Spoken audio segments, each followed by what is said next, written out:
سقوط حکومت صدام حسین در سال 2003 و خروج تدریجی نیروهای غرب به رهبری آمریکا از عراق، این کشور به صحنه اختلاف و درگیری بین طرفداران ادیان و مذاهب بدل شد. این روند با حضور نظامی داعش رنگ رویارویی نظامی گروه‌های مختلف مذاهب و ادیان را نیز به خود گرفت. اما پدیده‌ای که این روزها در جامعه اقلیم کردستان به یکی از موضوعات اصلی رسانه‌ها بدل شده، گرویدن کردها و برخی اعراب مسلمان ساکن شهر سلیمانیه به دین زرتشتی است. همکارم شپال عباسی گزارش می‌دهد.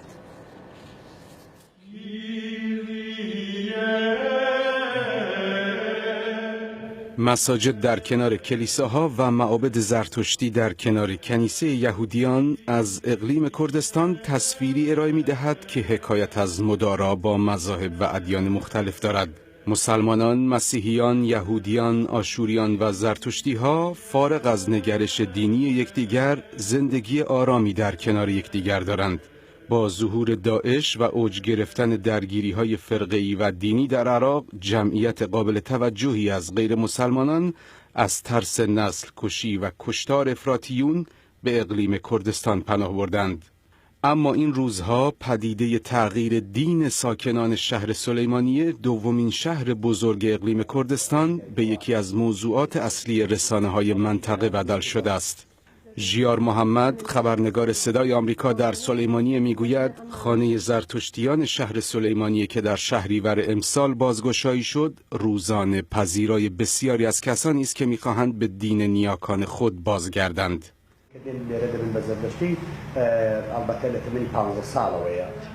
کسانی که به خانه زرتشتی سلیمانیه مراجعه می‌کنند سنشان 15 به بالاست. دین زرتشتی دینی است که سالیان سال است در خفقان است، اما امروز کردها به این باور رسیدند که به دین نیاکان خیش بازگردند. پیر زرتشت شال را با 3 گره بر کمر فردی که می‌خواهد زرتشتی شود می‌بندد.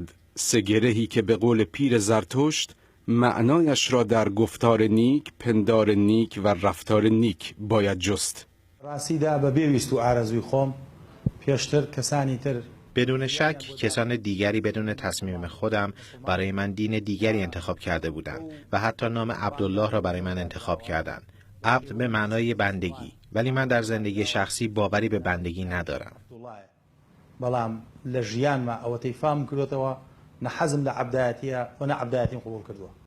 آگاهان به مسائل اجتماعی اقلیم کردستان، ظهور داعش و تأثیر رفتار افراطیون مذهبی در مواجهه با دیگر ادیان و مذاهب و خشونت‌های بی حد و مرز را دلیل اصلی خارج شدن برخی از ساکنان اقلیم کردستان از اسلام و گرویدن به آیین زرتشت می‌دانند.